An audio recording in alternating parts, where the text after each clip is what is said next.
Hi viewers, welcome to my channel Avani's world.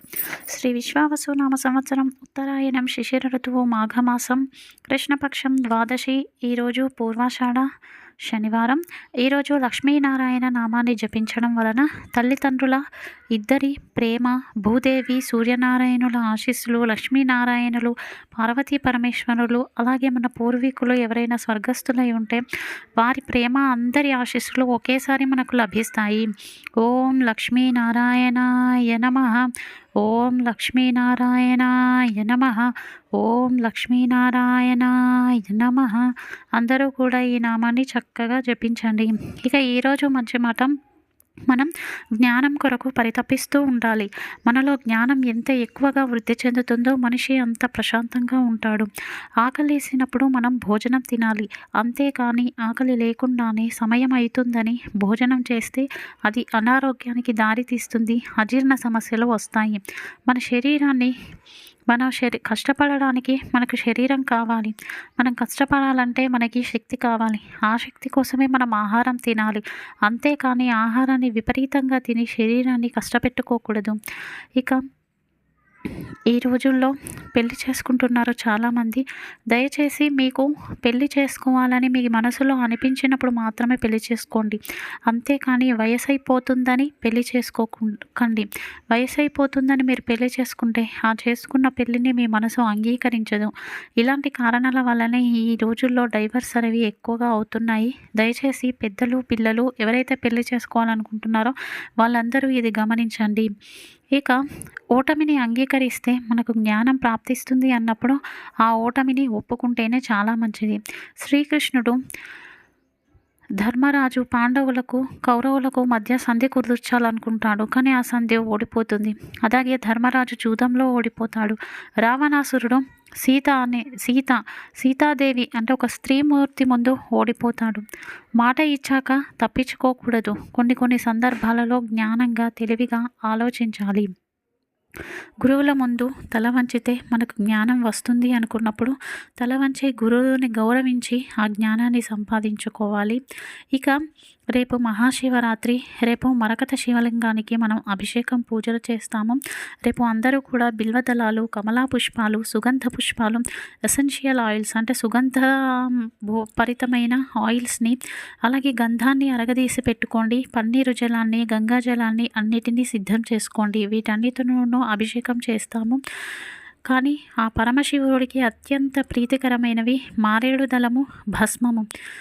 అదేవిధంగా రేపు ఉదయం 6 గంటల నుండి సోమవారం ఉదయం 6 గంటల వరకు కూడా 8 యామాలు ఉంటాయి. పగలు 4, రాత్రి 4. ఈ 8 యామాల్లోనూ పరమశివునికి అభిషేకాలు, అర్చనలు చేస్తారు. ఇక ఎవరైతే మహాశివరాత్రికి ఉపవాసం ఉంటున్నారో ఆ ఉపవాసాన్ని వదిలేటప్పుడు మొదటగా మనం తామర పీలాలు, మఖానా అంటాము, వాటిని తిని ఉపవాసాన్ని విడిచిపెడతారు. ఇక రేపు రాత్రికి పుట్టమట్టితో చేసిన శివలింగాన్ని రెడీ చేసుకోండి. ఒకవేళ అది కాలేదా, స్ఫటికలింగమైనా సరే, స్వర్ణలింగమైనా సరే, రాతిలింగమైనా సరే, ఏ లింగమైనా కూడా అభిషేకం చేయొచ్చు.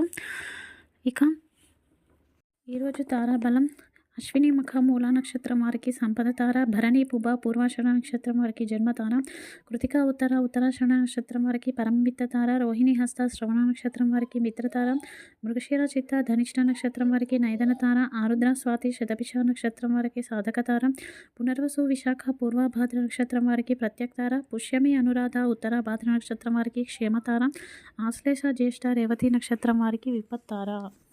ఈరోజు వాస్తు పరిష్కారంలో భాగంగా చాలామంది అమావాస్య, పౌర్ణమి తిథులు రాగానే ఇంట్లో గొడవలు, డిప్రెషన్ అవుతుంది. అది మానసికంగా అపనమ్మకమా, మూఢనమ్మకమా అని అడుగుతున్నారు అండి.